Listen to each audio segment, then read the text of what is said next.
Waalaikumsalam warahmatullahi wabarakatuh. Alhamdulillahirabbil alamin. Wassalatu wassalamu ala Muhammadin wa ala alihi washabbihi ajmain. Marilah bersama kajian malam ini kita awali dengan basmalah. Bismillahirrahmanirrahim. Melanjutkan kajian yang lalu, bahasan kekuatan dan kelemahan setiap juz yang pada kesempatan yang lalu kita bahas juz 8 dan 13. Yang keduanya, kekuatan dan kelemahannya terletak pada surah Al-Jum'ah, karena pada halaman 7 sampai 13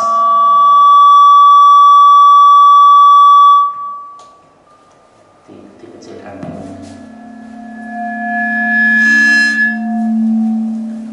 yang atas ya. Ya.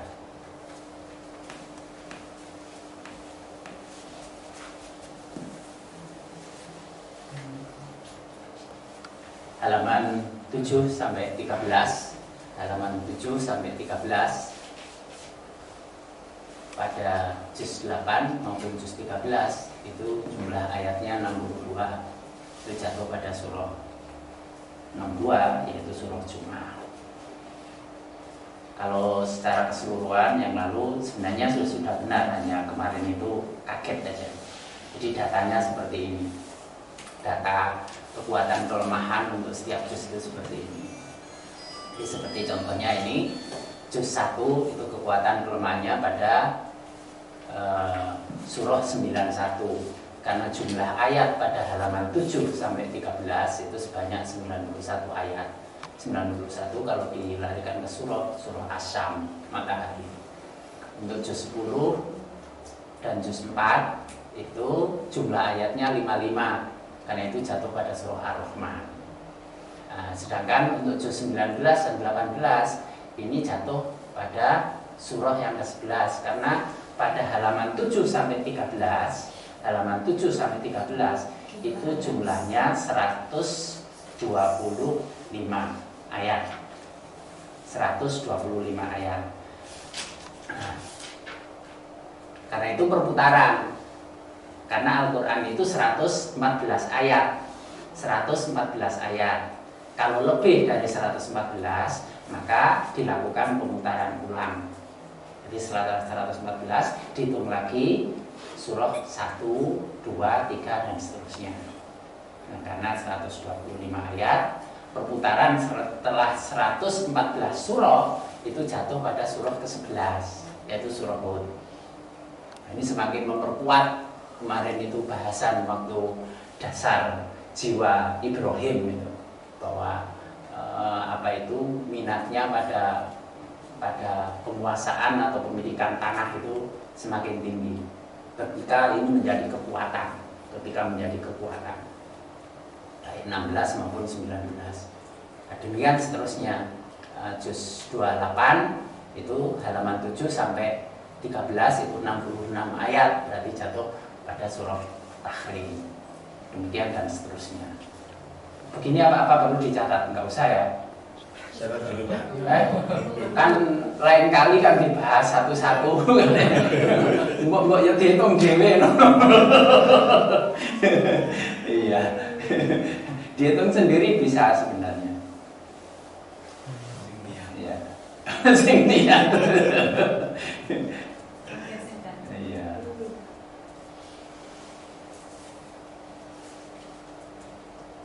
Ya, sambil kita bahas ya.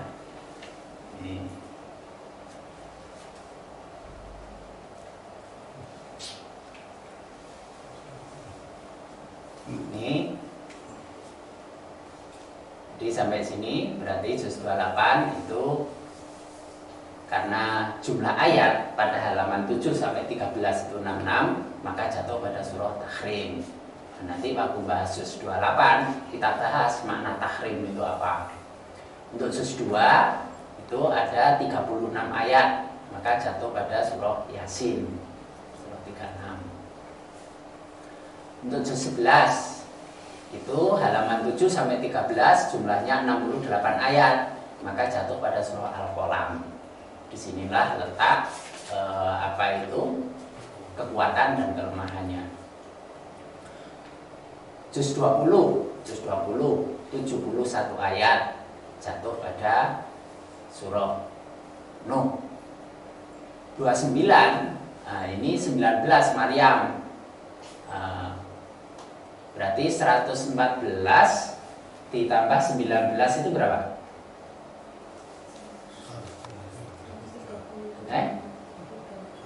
133. Berarti halaman 7 sampai 13 itu 133 ayat. Setelah perputaran 114 diputar lagi 1, 2, 3 jatuh pada 19. Ini karena ayatnya kan pendek-pendek pada juz 29 ya.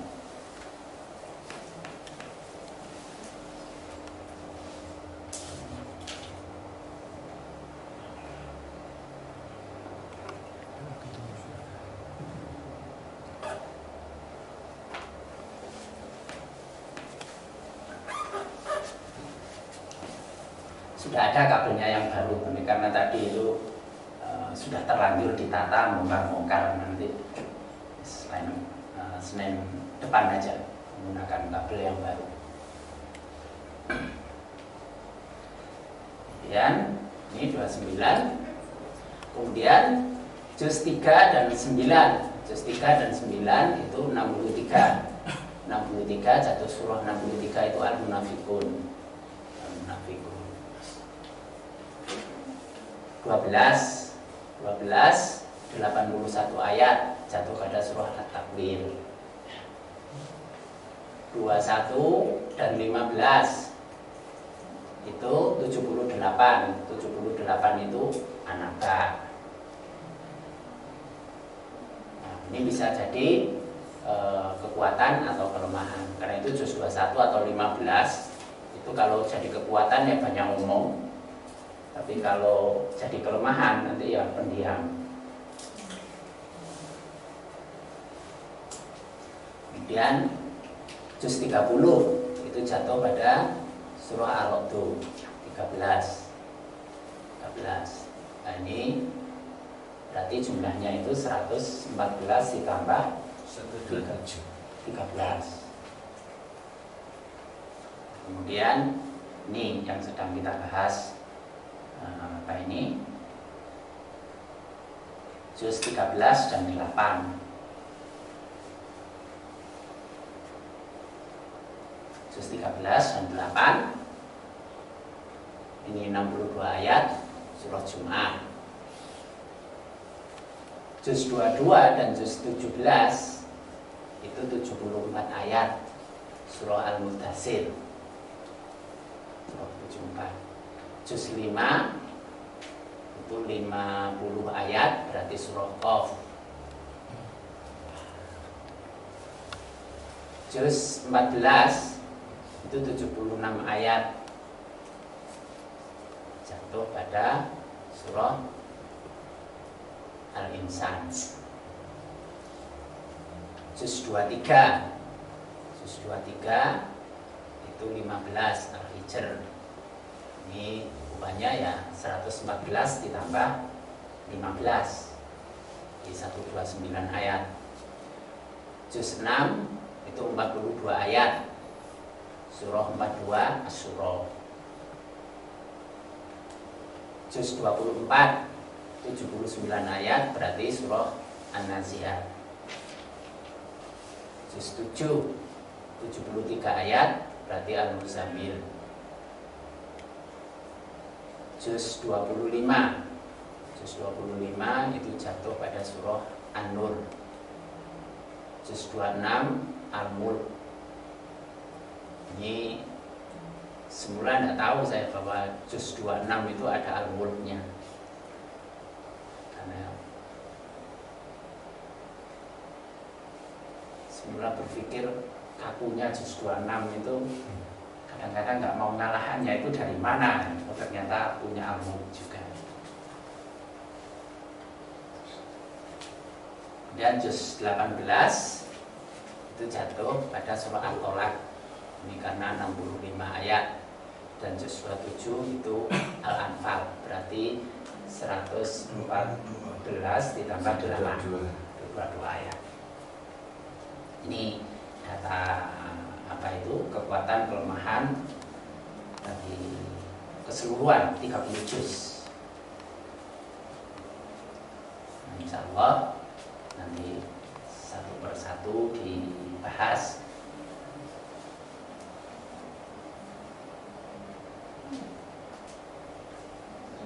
Tapi dibahas kalau ada orangnya aja ya. Kalau nggak ada orangnya nggak usah dibahas.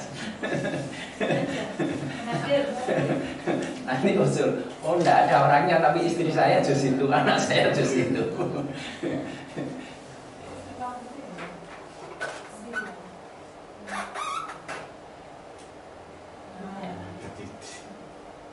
Kita lanjutkan.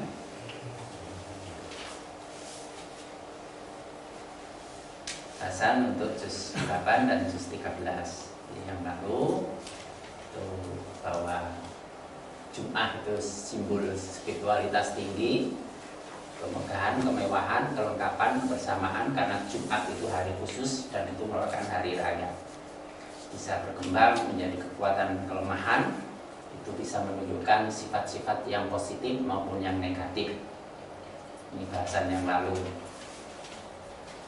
Yang positif itu nanti akan mendapatkan keridhaan, sedangkan yang negatif itu menunjukkan satu bentuk-bentuk kefasikan. Ada perbedaan pada proses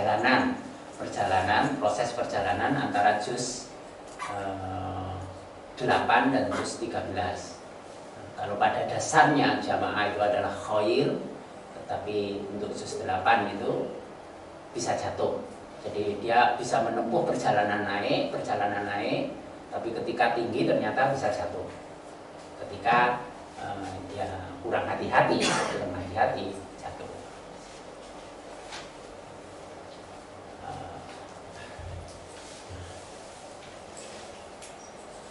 Namanya menempuh ketinggian, karena juz 8 ada al-a'rafnya.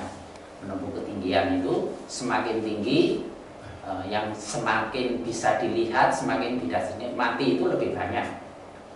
Pandangannya lebih luas, nikmatnya lebih banyak. Tapi ketika jatuh yang mesti lebih sakit. Kalau naiknya itu pendek, tiba nih gak loro-loro teman. Tapi kalau sudah terlanjur tinggi jatuh, nah itu sakitnya tuh di sini katanya.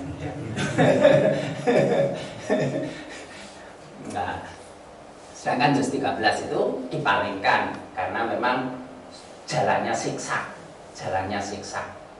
Jadi kanan kiri harusnya jalan. Tapi pada akhirnya petir itu dari siksa pada akhirnya lurus. Itu biasanya berangkatnya itu dari nggak karuan. Jadi banyak penyimpangan, berpaling kiri kanan.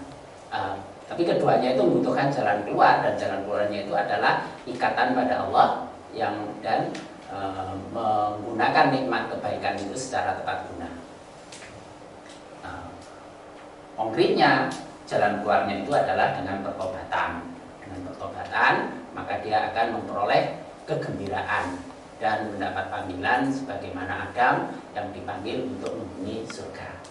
Tetapi ingat bahwa di surga tetap ada batasan-batasan, karena tidak boleh mendekati pohon sesuai dengan ayat ini, 2 ayat 35. Adapun perkembangan itu dari juz 8 atau juz 13 itu bagaimana menjadi kekuatan kelemahan itu sangat bergantung pada tanah tempat ia berpijak. Artinya lingkungan di mana ia tinggal, di mana ia hidup. Dia berada di lingkungan yang baik ataukah yang buruk, itu yang akan menentukan ia berkembang menjadi positif atau negatif. Karena itu perlu memperhatikan, menciptakan lingkungan yang mendukung perkembangan yang baik. Untuk juz 8 dan juz 13. Kalau lingkungannya buruk, ya dia bisa menjadi orang yang sangat jahat. Kalau lingkungannya baik, dia juga akan menjadi orang yang taat, yang patuh. Kita lanjutkan sekarang sini Jum'ah.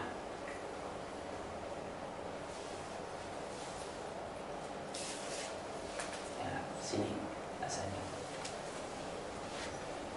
Al-Jum'ah. Pusat dari kata al-Jum'ah ini terletak pada huruf mim yang disaknah. Jadi ini dua huruf, ain dan mututah. Ini juga dua huruf, jim dan al. Bukan alif dan al. Ini semacam huruf diftong. Dalam bahasa Indonesia kita mengenal huruf diftong. Jadi double huruf seperti NG, NY. Ini al sebagai satu huruf ketiga satu. Dan jim ini dua huruf, di sini dua huruf. Jadi pusatnya pada huruf mim. Mim yang disaknah. Saknah itu angkanya 91, sedangkan mim itu 24. Mim 24. Kalau 24 itu dilarikan ke surah, namanya surah An-Nur. An-Nur itu adalah Al-Quran. Al-Quran, nama lain dari Al-Quran itu An-Nur. Sedangkan 91 itu saknah. 91 itu adalah nilai kata yarawna, mereka melihat. Karena itu kuncinya pada bagaimana mereka itu melihat Al-Quran. Ro'a, yaro, melihat, merenung, berpikir. Bagaimana mereka melihat, merenung, berpikir tentang Al-Quran. Kuncinya ada di situ. Yang ini menjadi pemisah. Hajazan itu artinya pemisah, angkanya 24. Disinilah yang akan menjadi pemisah antara yang berkembang, yang positif atau yang negatif. Apakah itu nanti menjadi kekuatan ataukah kelemahan?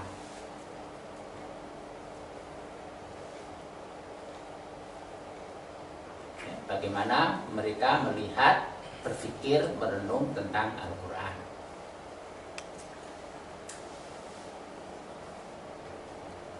Yang jumlahnya 24 dengan 91 itu 115.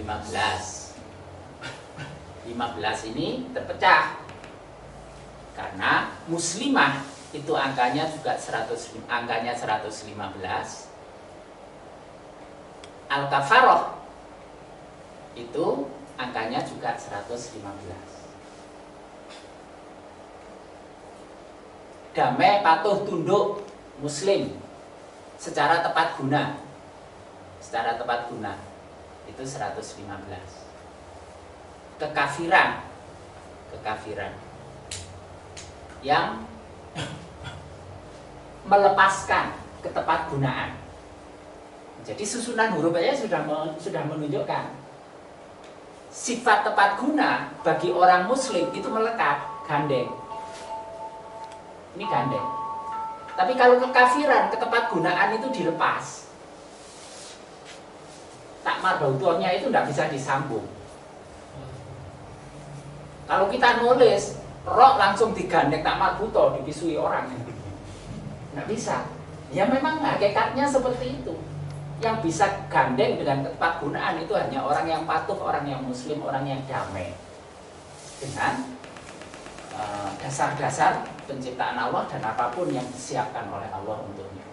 Dia damai dengan itu, patuh dengan hukum-hukumnya, baru bisa semuanya itu menjadi tepat guna. Tapi menutup diri, menolak, kufur, itu ketepatgunaannya akan lepas. Walaupun dia tetap terikat dengan faktor penentu. Tidak ada satu makhluk pun yang lepas dari kendali Allah. Orang kafir juga tetap diberi rezeki.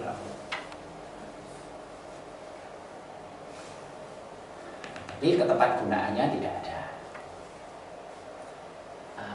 Artinya pemisah itu dari melihat, merenung, berpikir itu nanti akan dibuktikan pada bagaimana perbuatannya, faalannya.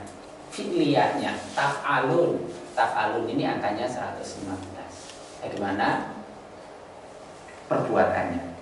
Pada akhirnya adalah bagaimana perbuatannya. Dari melihat, merenung, berpikir akan ditindaklanjuti pada perbuatannya.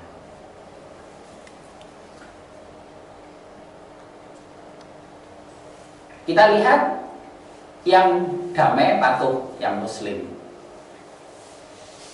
yaitu mereka berbuat taf'alun itu secara lurus atau benar. Itu yang disebut mustaqimah. Mustaqimah itu angkanya 115. Nah, mustaqimah itu dalam Al-Quran selalu dikaitkan dengan sirotol mustaqim. Jadi berarti orang-orang muslim itu yang memang merenung fikir dan berbuat ke arah jalan yang lurus. Kelurusan, kebenaran itu yang menjadi ukuran perbuatannya. Perbuatan saya lurus atau tidak, perbuatan saya benar atau tidak, itu yang namanya sirotol mustaqim. Nah, karena ini Al-Quran, jadi pemilihan atau penyikapan iktikad pada kelurusan niat, kelurusan pandangan, kelurusan perbuatan, kebenaran perbuatan, itu menjadikannya allamahu. Dia Allah mengajarkannya. Allah akan mengajarkan Quran kepadanya.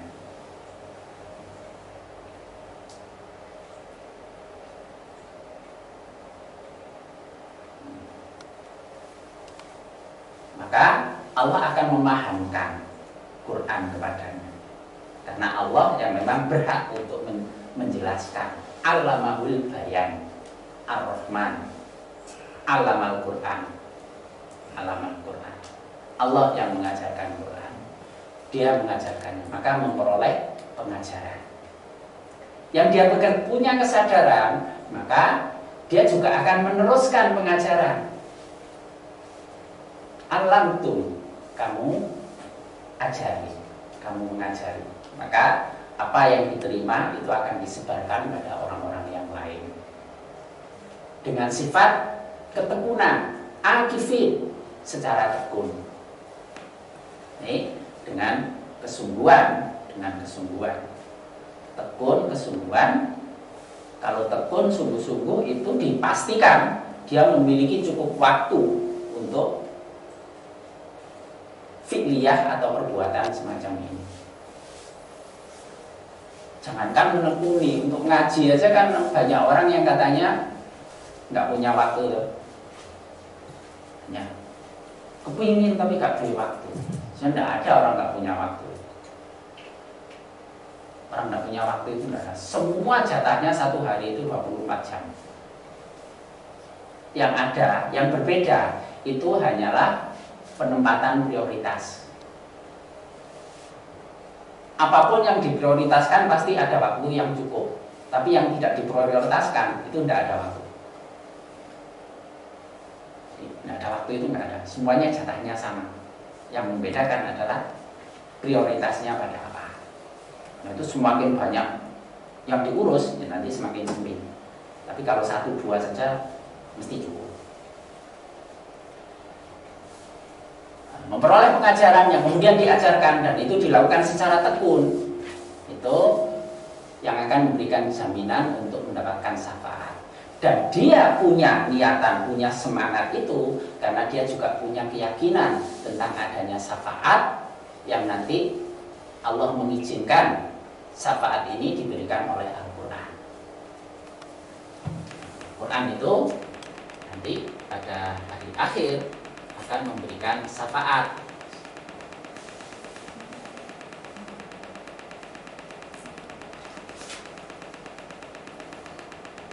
Ini beberapa penjelasan hadisnya. Yang pertama, hadis dari Imam Muslim. Ini hadis sahih. Mengatakan, Iqra'ul Qur'an. Bacalah Al-Qur'an. Fa innahu ya'ti yaumal qiyamati syafi'an di ashabi. Karena ia akan memberikan syafaat pada para sahabatnya.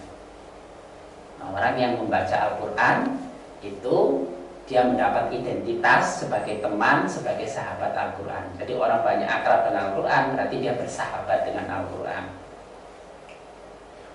Sopo koncomu, koncoku Quran. Nah, nanti Quran itu juga akan mengklaim orang yang suka menekuninya, itu dikatakan, ya Allah ini teman saya, maka izinkan saya untuk memberikan syafaat kepadanya. Ini Al-Quran nanti akan diberi izin oleh Allah untuk memberikan syafaat kepada orang yang suka menekuni. Ini satu hadis. Hadis yang lain,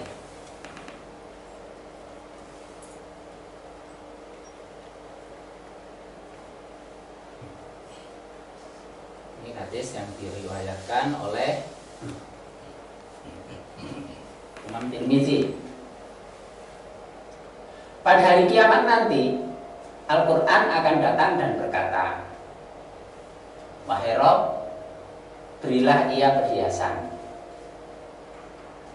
Maka dipakaikanlah mahkota kemuliaan.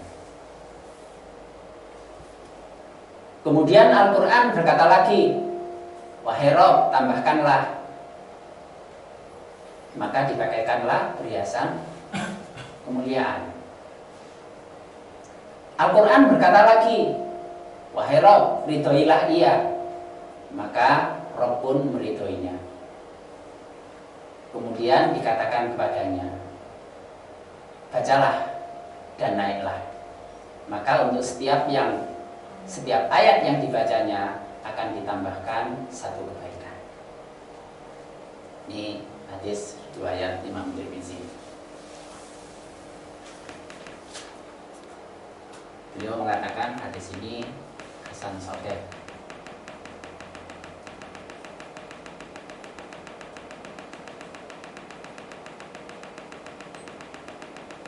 Hadis yang lain, Taharah, bersuci, itu sebagian dari iman. Alhamdulillah, bacaan hamdalah akan memenuhi timbangan kebaikan. Subhanallah, alhamdulillah, keduanya akan memenuhi antara langit dan bumi.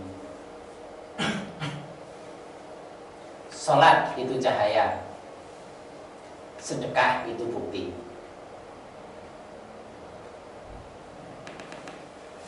Karena itu orang yang sholat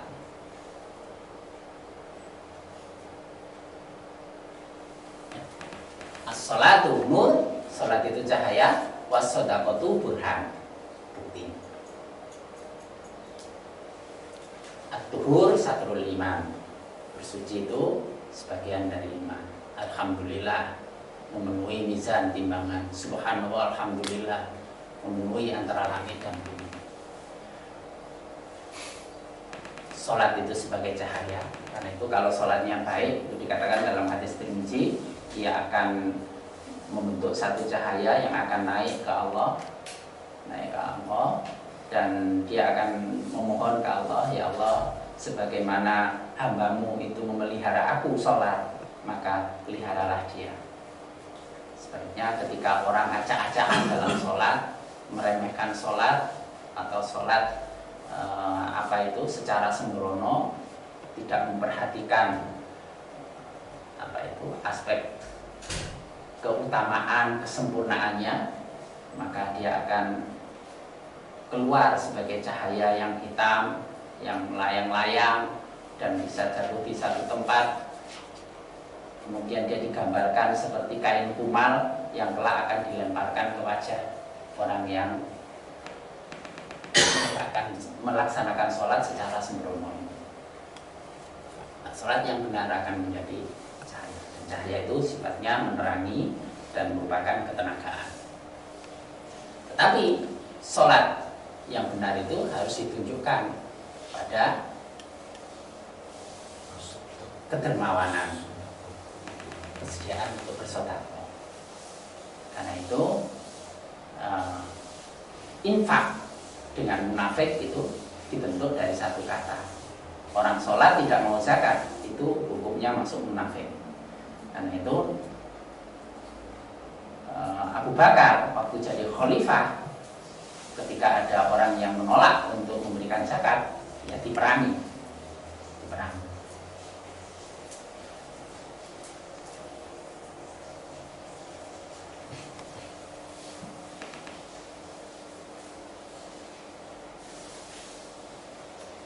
Lanjutkan. Sabaran. Adhiya. As-sabru adhiya. Sabaran itu adalah penerang. Al-Quran sebagai pembela kamu atau penghujat kamu. Ini Al-Quran. Itu tergantung bagaimana ia melihat, ia memikirkan, ia merenungkan. Al-Quran itu hujjatun laka au alaik.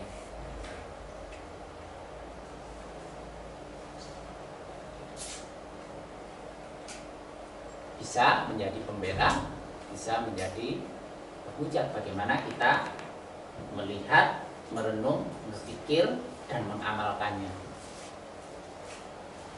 Semua orang pergi atau melakukan kegiatannya. Semua orang melakukan aktivitasnya. Semua orang mengarah pada tujuannya. Maka ada yang membebaskan dirinya dari api neraka melalui perbuatan kebaikan, dan ada juga yang mencelakai dirinya dengan perbuatan dosa. Nah, itu pilihan manusia untuk menempuh jalan yang mana.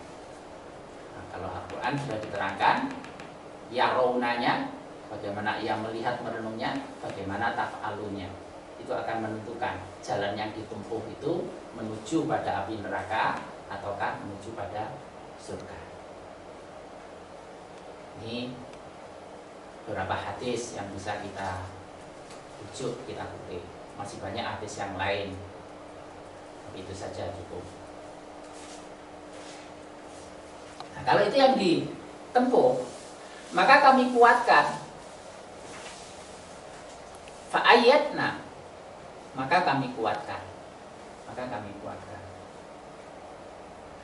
Maka ini berkembang menjadi kekuatan. Nah, terutama kekuatan itu adalah dengan diberikannya al-hikmah. Karena siapa yang diberi hikmah, maka dia telah memperoleh kebajikan yang banyak. Memantutil hikmah. Siapa yang diberikan hikmah, maka ia memperoleh kebajikan yang banyak. Ini bagi yang menempuh jalan kepatuhan muslimah.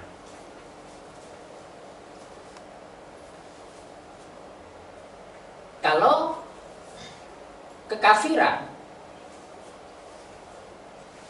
kafaroh, ini merupakan jalan kedzaliman. Jadi kalau tadi mustaqiman, di sini madluman, di sini kedzaliman.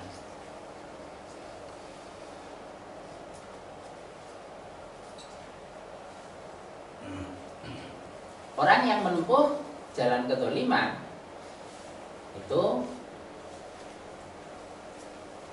akan menunjukkan perbuatan tambusun, ia berpaling dari 24 tadi. 24 itu apa? An-Nur, Al-Quran. Ia berpaling dari Al-Quran. Bisa juga mendustakan Al-Quran, mengingkari.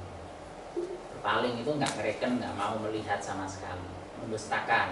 Yang benar tidak diakui, itu namanya mendustakan.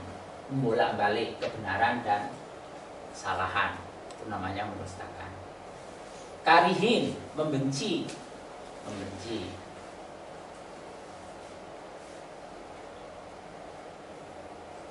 Karena dirasa ada yang tidak menguntungkan dirinya, maka yang dimunculkan itu adalah kebencian dan bisa bersifat mufsidun, merusak. Merusaknya itu baik dalam yaronanya, bagaimana ia melihat, berpikir, merenung, maupun pada taf'alunya, pada perbuatannya.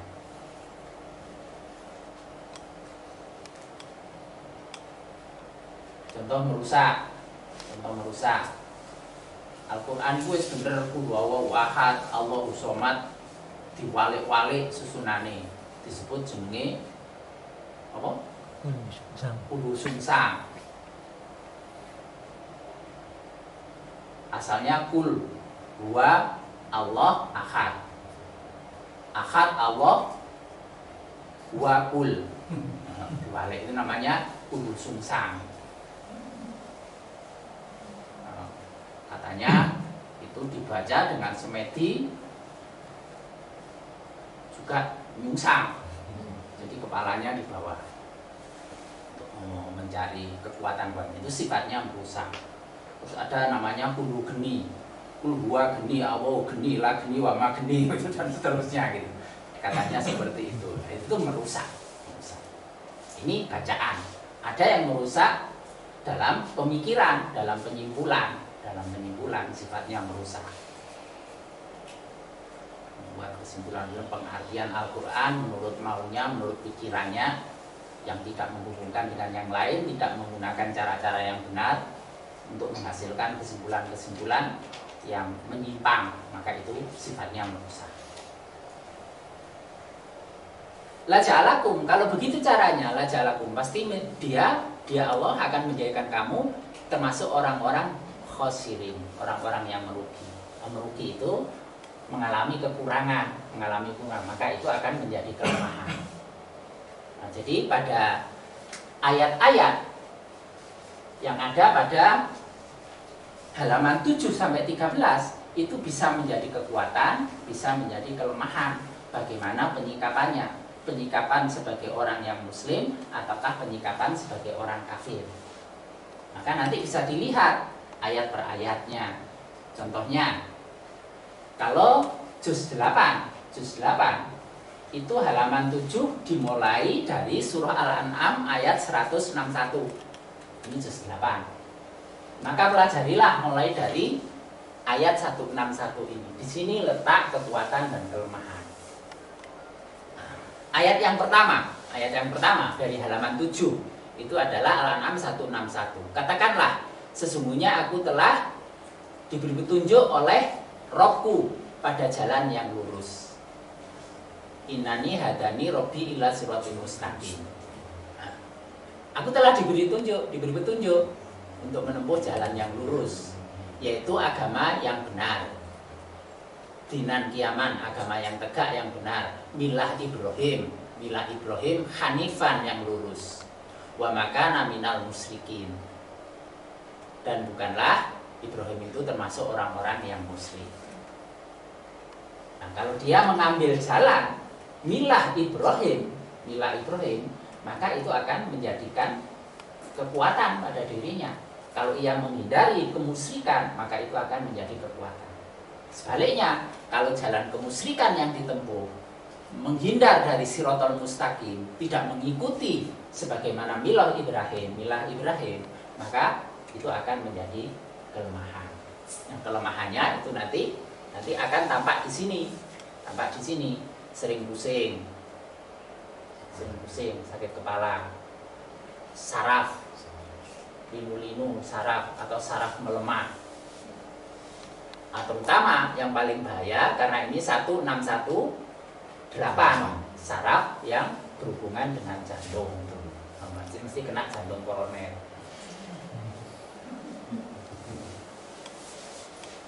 Ojo terus koncone ning juz 8 dikampokno niku temuteni kapok kon. Awakmu dhewe ya kena ngono. Iya. Nah, itu gitu cara membacanya. Nah, nanti ayat berikutnya juga begitu. Kul inna sholati wa nusuki wa mahyamati lillahi rabbil alamin. Salatnya itu seperti apa? Ikhlas atau enggak? Ibadahnya itu ikhlas atau enggak? Karena ayat ini mengatakan salatnya, ibadahnya, hidup matinya hanya untuk Allah, Rabb semesta alam. Tapi ketika dia jatuh pada musyrikan, tidak ikhlas ibadahnya kepada Allah, ya nanti akan kena ini. Kalau sini jantung, sini 9 levernya kena. Jantungnya semula sakit, diobati terus. Efek samping dari obat jantung nanti kena liver. Itu cara cara apa itu? Menekuni Al-Qur'an supaya kita mendapat predikat sebagai sahabat Quran tadi itu. Ini apa ini? Yang juz 8. Kalau yang juz 13 itu halaman 7-nya dimulai dari surah Ar-Ra'd ayat 3. Kita lihat surah Ar-Ra'd ayat 3.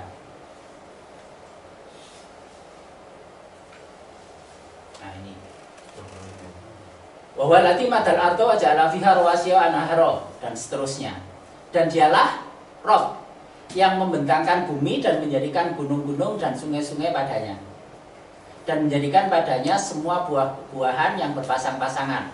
Allah menutupkan malam kepada siang. Sungguhnya pada yang demikian itu terdapat tanda-tanda kebesaran bagi kaum yang memikirkan. Nah, juz 13 itu banyak merenung memikirkan, tafakkaru terhadap tanda-tanda kebesaran Allah atau tidak. Semakin ia lebih banyak menyediakan waktu, tekun untuk menangkap tanda-tanda kebesaran Allah yang terhampar di alam semesta, maka ini nanti akan berkembang menjadi kekuatan.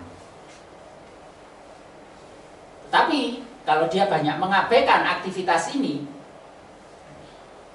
sing dipikirno duwe misalnya, rasanya kurang, ora cukup, lupa atau tidak secara tekun merenung fikir tentang tanda-tanda kebesaran Allah yang ada di semesta. Nang gunungnya seneng, keceh di kali seneng, tapi bahwa itu sebagai nikmat Allah, tanda-tanda kebesaran Allah dilewati begitu saja, itu nanti akan berkembang menjadi kelemahan. Maka nanti tandanya gampang pilek, sariawan, patuk, roto budek. Ya, karena kena THT. Gampang pilek, patuk, sariawan. Ini contohnya seperti itu. Nanti ditekuni sendiri.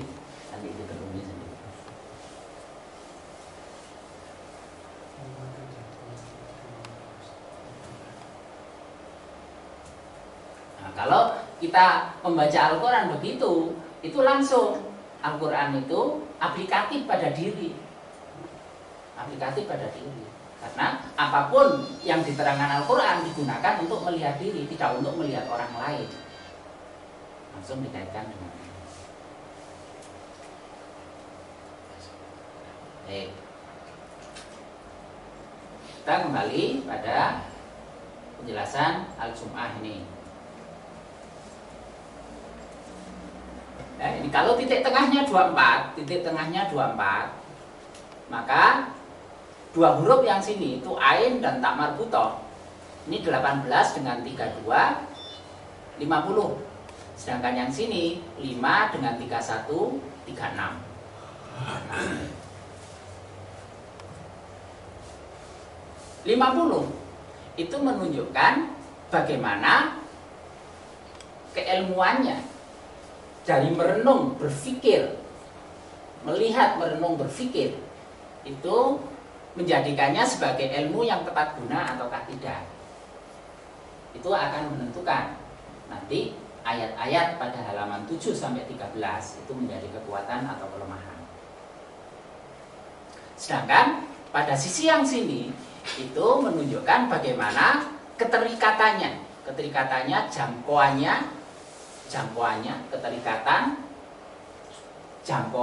tujuan pada faktor penentu yaitu Allah. Karena al ini faktor penentu. Lam takrif itu sifatnya menentukan. Siapa yang menentukan? Sang penentu itu ya Allah. Jim itu jangkauan, tujuan, maksud. Jumlahnya 36 kalau dipadat menjadi 9 itu hati. Jadi itu menyangkut bagaimana hati, jangkauan hatinya, tujuan di hatinya terkait Allah itu apa. Mengikatkan diri, perjalanan menuju Allah, punya maksud ke Allah, itu untuk tujuan memperoleh pemberian Allah ataukah kedekatan keridhaan Allah. Itu nanti akan menentukan. Kita tertarik pada Allah itu pada apa? Pada pemberiannya atau pada Allahnya? Kalau kita mengharap saudara kita lebih tertarik pada oleh-olehnya atau kehadirannya, keberadaannya di dekat kita. Nah, dilihat aja sehari-harinya. Kalau saudaranya habis bepergian, yang ditanyakan apa? Di oleh-oleh apa ya, mau kabar kesehatanmu? Oleh-oleh dhisik ya, berarti lebih utama oleh-oleh. Jadi menganggap orang itu sebagai benda. Menganggap orang itu sebagai benda. Yang lebih dilihat itu adalah bawaannya orang lain. Tapi bukan kehadiran pribadinya. Nah, gambarannya semacam itu. Ke Allah itu yang penting dekatnya dengan Allah, untuk memperoleh keridhaannya ataukah pemberiannya. Itu akan menentukan, nanti akan menjadi kekuatan ataukah kelemahan. Nah, sedangkan di sisi lain itu perenungan, pemikiran, melihat ayat-ayat, tanda-tanda Quran, baik yang qauliyah maupun kauniyah, itu secara tepat guna ataukah tidak. Ini sebagai batas pemisahnya.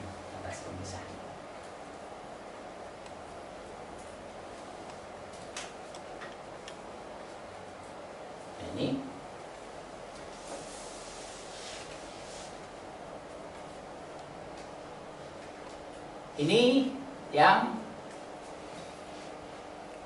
terkait dengan penempatannya tepat guna atau tidak, terkait dari keilmuannya, hasil melihat, merenung, berpikirnya. Itu membuatnya taat ataukah sombong. Qanitun itu artinya taat, ataukah sifat kibir, astakbaro, sombong, menjadikannya takut, khosyah, ataukah khafat, ringan, meremehkan. Jadi ada orang yang kalau memperoleh pemahaman, memperoleh ilmu, itu ada yang membuatnya semakin taat ke Allah. Tapi ada yang justru ketika memperoleh ilmu itu kesombongannya yang meningkat. Contohnya Qarun, dia memperoleh semuanya karena ilmu yang dia miliki. Jadi kepandaiannya itu menambahkan kesombongan, bukan menambahkan ketaatan. Itu ukuran dia mensikapi keilmuan itu secara tepat guna atau tidak. Nah, ketika mendapat tambahan ilmu, pemahaman, itu menjadikannya semakin khosyah, takut ke Allah, ataukah malah meremehkan, memandang enteng. Padahal ukuran takwa itu adalah orang-orang yang, bagi orang-orang yang berilmu aja. Ada ayat yang terkait dengan khosyah ini. Ayat yang terkait dengan khosyah ini adalah surah 35 ayat 28. Surah 35 ayat 28. Dan demikian pula di antara manusia, binatang melata dan binatang ternak ada yang bermacam-macam warnanya dan jenisnya. Innama yakhshallah min ibadihil ulama. Sesungguhnya orang yang benar-benar khosyah, ada rasa khosyah, takut, benar-benar takwa, takut kepada Allah di antara hambanya, itu adalah dari kalangan orang-orang yang berilmu. Itu dari kalangan ulama. Nah, jadi kalau keilmuannya itu menjadikan semakin takut kepada Allah, tidak sembrono, yaitu nanti akan menjadi kekuatan. Nah, takut ke Allah itu takut apa?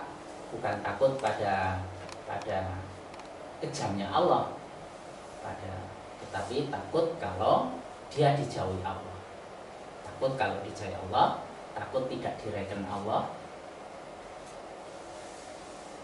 Itu sifat khosyah. Takut kalau apa yang dilakukan itu tidak mendapat ridho, tidak mendapat perkenan dari Allah. Itu yang ditakutkan.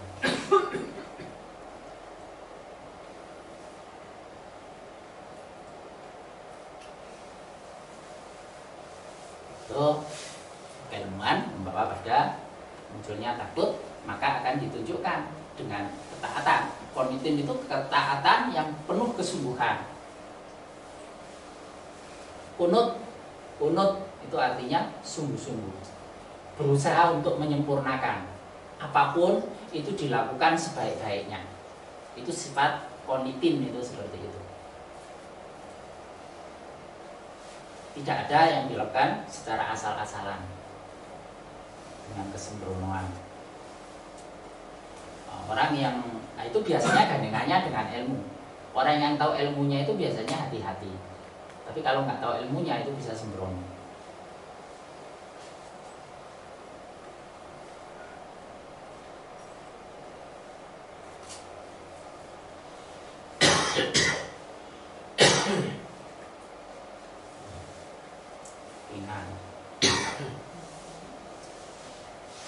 Nah ini jadi taat ataukah sombong, takut atau memandang enteng itu sangat bergantung pada bagaimana keilmuannya itu diterapkan secara tepat guna atau tidak.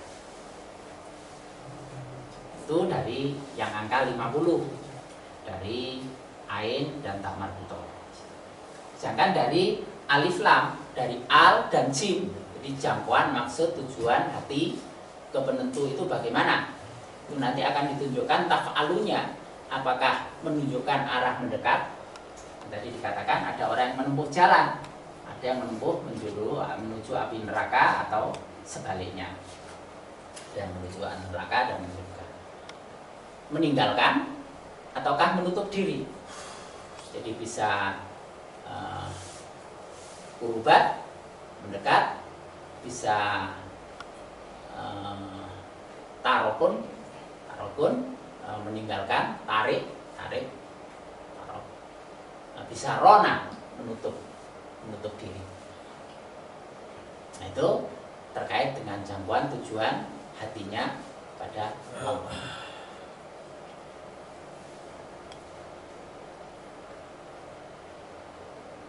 Ini yang akan menentukan nanti akan berkembang menjadi kekuatan atau kelemahan.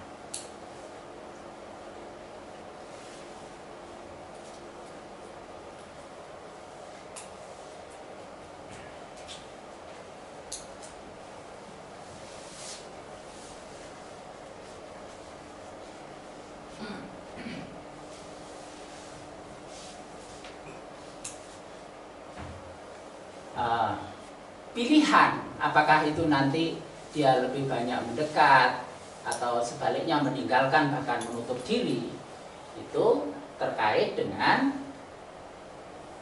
mana ada keridhaan itu di mana ya?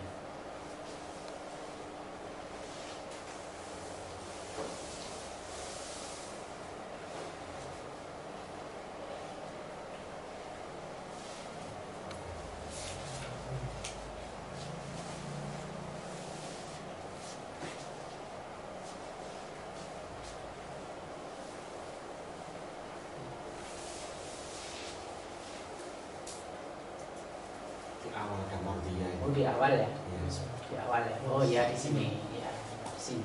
Kaitannya dengan sini, keridhaan di sini.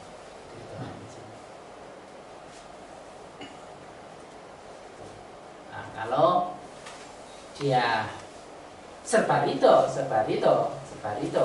maka apapun yang terjadi langkahnya itu mendekat. Tapi kalau tidak ridho akan berpaling, meninggalkan, bahkan menutup diri.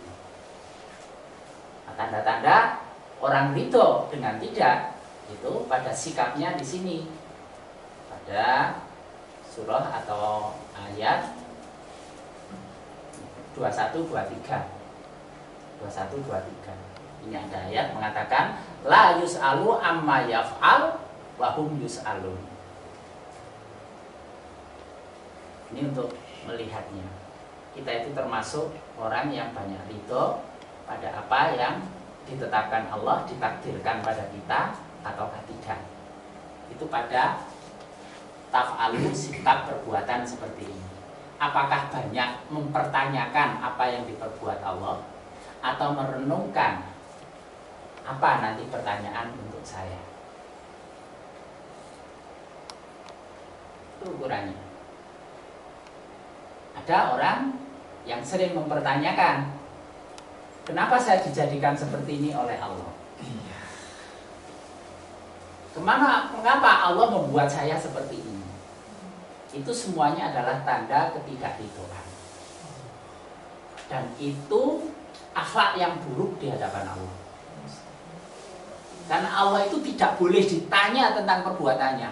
Dia tidak ditanya tentang apa yang diperbuat. Allah itu sakarpe dewe. Tidak boleh ada yang mempertanyakan apa yang diperbuat Allah. Mengapa Allah mentakdirkan seperti ini? Mengapa Allah memperlakukan seperti ini? Mengapa Allah menjadikan saya seperti ini? Mengapa Allah menempatkan saya pada tempat seperti ini? Mengapa Allah mempertemukan saya dengan keadaan ini?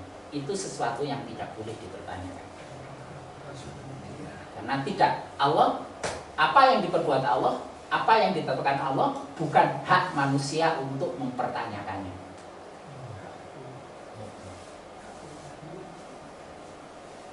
Nah, yang harus dipersiapkan adalah apa yang akan saya jawab ketika Allah bertanya dengan takdir yang telah ditetapkan untuk saya. Ini untuk melihat kita itu lebih banyak ridho atau lebih banyak protesnya. Jadi kalau ada kenapa ditujukan ke Allah, berarti mempertanyakan yang diperbuat Allah. Sebaliknya, orang yang banyak ridho, memperhatikan bagaimana meningkatkan keridhaan Allah, dia akan mempersiapkan. Karena bukan saya yang bertanya kepada Allah, tapi saya nanti yang akan ditanya oleh Allah. Ketika saya ditempatkan di sini, apa yang saya persiapkan? Ketika ditanya Allah, apa yang kamu lakukan ketika kamu di atas meja ini? Ketika saya di atas karpet, saya harus mempersiapkan apa yang kamu lakukan ketika Allah bertanya, ketika kamu ditempatkan di atas karpet. Kalau saya ditempatkan di dekat jendela sini, apa? Jawaban apa yang akan saya berikan ketika Allah bertanya? Jadi bukan mempertanyakan kenapa Allah menempatkan saya di pojokan seperti ini, di tempat gelap seperti ini. Tempat apapun yang dipersiapkan manusia ialah apa jawaban saya nanti ketika ditanya Allah? Apa yang kamu perbuat ketika ditempatkan di sini? Apa yang kamu perbuat ketika ditempatkan di sini? Apa yang kamu perbuat ketika ditempatkan di sini? Apa yang kamu perbuat ketika ditempatkan di tempat yang basah? Apa yang kamu perbuat ketika ditempatkan yang kering? Apa yang kamu perbuat ketika kamu diberi kesehatan? Apa yang kamu perbuat ketika kamu diberi sakit? Apa yang kamu perbuat ketika kamu diberi kelonggaran? Apa yang kamu perbuat ketika kamu diberi kesempitan? Itu yang harus dipersiapkan oleh manusia. Bukan mempertanyakan mengapa Allah menempatkan saya di sini. Itu jalan, maksud, hati, tujuan, jangkauannya ke Allah mengarah pada keridhaan atau sebaliknya. Itu akan menentukan dia menempuh jalan yang sifatnya mendekat ataukah meninggalkan bahkan menutup diri. Itu semuanya akan menentukan apakah nanti akan menjadi kekuatan atau sebaliknya menjadi kelemahan. Ada pertanyaan? Misalnya mempertanyakan Pak, Ya. hanya untuk meyakinkan diri misalnya. Kita katakanlah diberikan ujian entah kesulitan atau apa, mungkin bertanya. Mungkin kenapa Allah sampai seperti ini gitu Pak, misalnya Pak. Ya. Entah itu kesulitan atau apa, bertanya pada Allah, kenapa itu menimpa saya? Ya. Nah, Kira-kira itu diarahkan pada pemahaman apa sebenarnya tujuan Allah terhadap saya. Itu diarahkan apa sebenarnya tujuan Allah terhadap saya. Jadi bukan mengapa Allah melakukan seperti ini yang sifatnya itu tidak menerima, tetapi untuk pemahaman bahwa Allah itu pasti punya maksud. Allah itu punya maksud atas apa yang ditetapkan pada saya. Yang selama ini saya masih belum paham, maka saya butuh pemahaman. Maka arahnya itu adalah jinnya itu apa sebenarnya tujuan Allah dengan takdir ini. Allah pasti punya maksud. Ini adalah soal yang diberikan pada saya, yang saya butuh menjawab. Jawaban saya itu tidak akan benar kalau pemahaman terhadap soalnya nggak benar. Misalnya dikai soal, apa itu, nang soalnya nggak paham, jawabannya apa? Tidak akan tepat. Soalnya itu dipahami dulu, baru menyediakan jawaban yang tepat. Jadi arahnya ke sana. Jadi tidak diarahkan pada tidak terima atau mempertanyakan takdirnya Allah, melainkan diarahkan pada upaya memahami apa sebenarnya maksud tujuan Allah dengan semua ini. Di situ pasti ada pesan. Jadi kalau Allah menempatkan sesuatu itu di situ ada pesan. Nah, pesan ini ditangkap atau tidak? Pesan ini ditangkap atau tidak? Ketika pesan itu tertangkap, maka itulah yang dijadikan hikmah itu ada di mana? Pesan yang lalu ya? Atau yang baru? Nah ini hikmah. Nah, akan dikuatkan dengan hikmah ini. Jadi sampai pada pemahaman hikmah itu. Arahnya harus ke sana. Nah, kalau sudah sampai pada hikmahnya, sudah cair gitu. Segala sesuatu kalau sudah sampai ketemu pada hikmahnya itu pasti cair. Dia akan berdamai. Karena akhir dari kepatuhan ini adalah hikmah. Hikmah ini mengarah pada kepatuhan. Damai.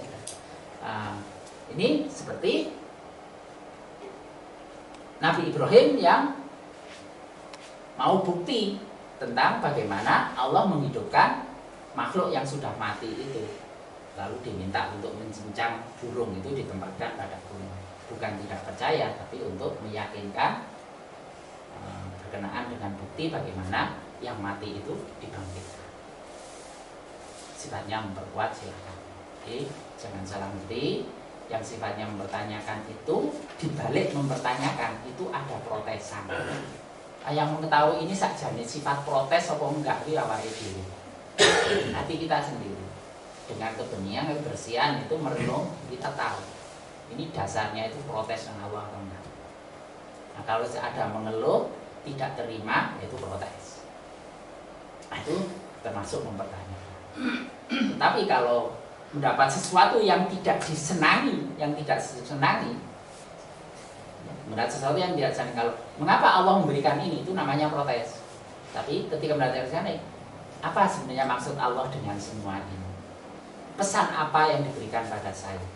Ini pasti terkait dengan ada sesuatu yang harus saya perbuat dan apa yang saya perbuat itu. Itu pasti sampai pada jawaban kalau dia tak berlaku lurus dan benar, berada pada jalur kebenaran, dan nanti pada akhirnya akan sampai pada hikmah. Itu yang membedakan. Bisa difahami nggak? Ya. Masih ada yang lain? Terus kalau misalnya kapan ada tanda bahwa niat kita itu ingin dekat dengan Allah atau menginginkan pembedanya itu gimana? Yo, awake dhewe loh gitu. Cirinya itu ketika yang diharapkan itu tidak didapatkan, itu tetap istiqomah atau tidak, itu menjadi petandanya.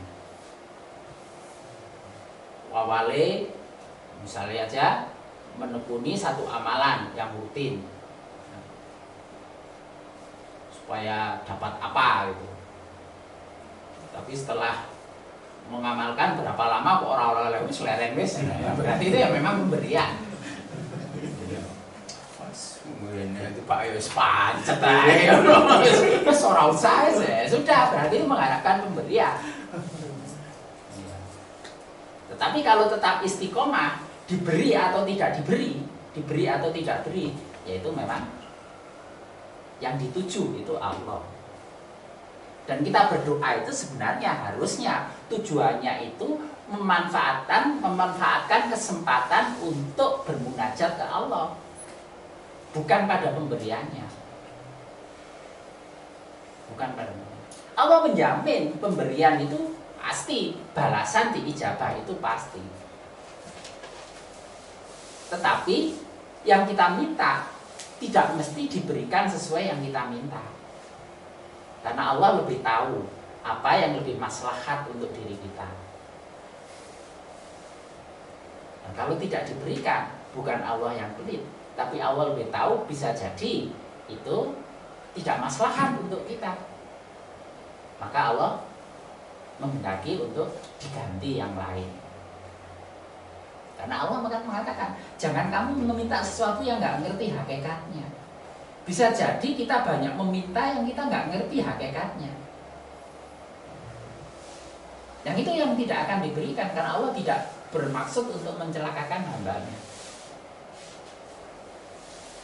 Nah, hamba yang berakhlak ketika bermunajat ke Allah itu yang pokok adalah memanfaatkan bahwa saya punya kesempatan, punya waktu untuk bertemu Allah, untuk berdialog, untuk berbisik dengan Allah. Itu namanya bermunajatnya, itu yang diutamakan. Kok ya masih diberi kesempatan wong eleke koyo ngene. Nggak bisa memberikan manfaat apa-apa. Dari waktu ke waktu lebih banyak tambah dosanya daripada kebaikannya. Tapi kok ya masih diberi kesempatan. Kok yo apa itu sepertiga malam kok ya masih dibangunkan. Nah, yang membangunkan kan Allah. Soal turun meneh wah wae dhewe. Itu berarti tidak memanfaatkan kesempatan. Ya. Ini Allah masih kan itu wa'adilli fi dzikri. Karena doanya kan itu Allah masih memberikan izin pada saya untuk berzikir, untuk bermunajat, untuk bermohon. Itu yang pokok. Nah, kalau memang senangnya bertemu ke Allah, maka pemberian itu tidak akan ada yang berarti. Yang pokok itu ketemunya. Tapi kalau memang lebih tertarik pada pemberian, yes, apa itu gak ketemu gak apa-apa, pokok pemberiannya ini dikirim terus. Iya. Karena secara guyon ledekan itu saya kadang-kadang ya kalau yang mengharapkan oleh-olehnya, oleh-olehnya dikirim itu aja, nggak usah orangnya datang. Baru orang muncul kesadaran. Nah yang dituju itu apa? Oleh-olehnya atau kehadiran orangnya? Nah, itu kebiasaan sehari-hari. Kalau ada orang datang tanya oleh-olehnya atau mewartakan, melihat kabar baik tidaknya, sehat tidaknya orangnya.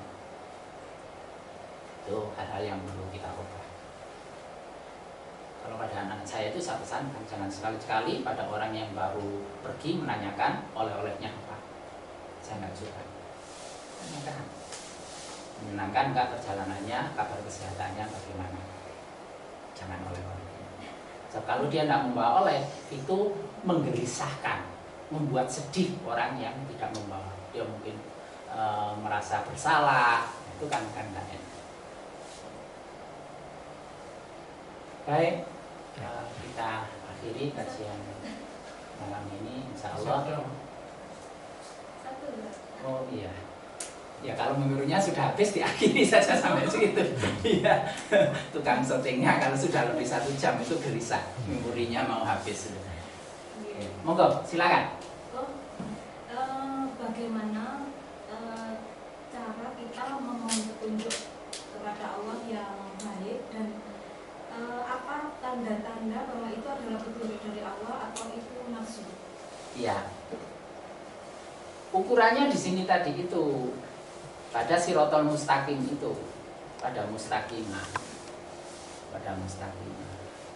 Nah, karena itu untuk ngecek segala sesuatu itu arahan atau petunjuk, itu bisikan hati itu sesuai dengan Quran hadis atau enggak.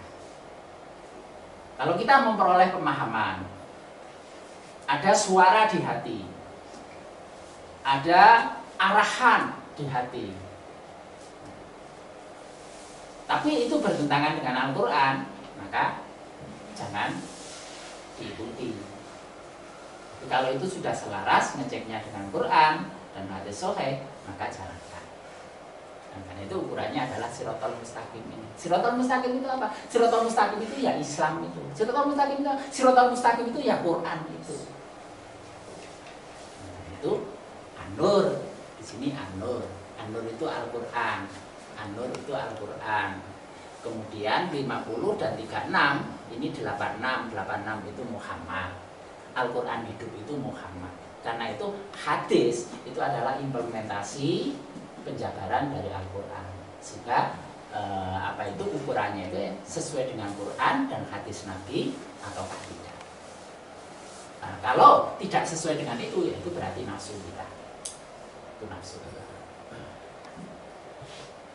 Nah, ini dengan secara terus-menerus mencermati itu nanti akan muncul ketajaman. Masuk orang mutawassimin yang lebih tajam melihat, basirohnya hidup, itu nanti akan lebih mudah membedakan. Kita awalnya itu tidak bisa membedakan satu dengan yang lain, tapi ketika banyak terlibat, pada akhirnya bisa dititeni, sehingga bisa disisihkan, ini masuk ini masuk ini. Itu pasti seperti itu.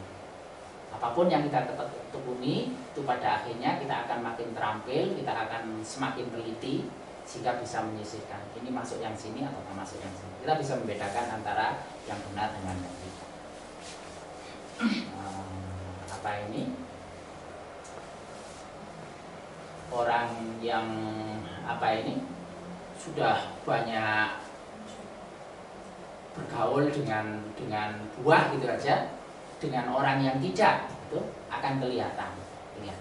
Membedakan buah yang sudah tua atau masih muda. Yang nggak pengalaman ya nggak jelas. Tapi yang pengalaman itu nggak usah memegang, melihat saja, ya sudah bisa mengetahui.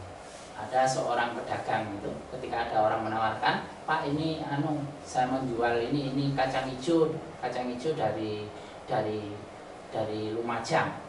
Dia hanya melihat dan sampai megang. Oh, bukan kacang hijau Lumajang, ini kacang hijau Pasuruan. Belum megang, hanya melihat aja. Hanya melihat dari jarak jauh. Nah, itu dia bisa membedakan. Jadi semakin akrab, semakin sering bertemu, bergaul, itu nanti bisa membedakan. Baik, itulah yang kita bahas pada malam ini. Kita akhiri bersama dengan hamdalah. Assalamualaikum warahmatullahi wabarakatuh.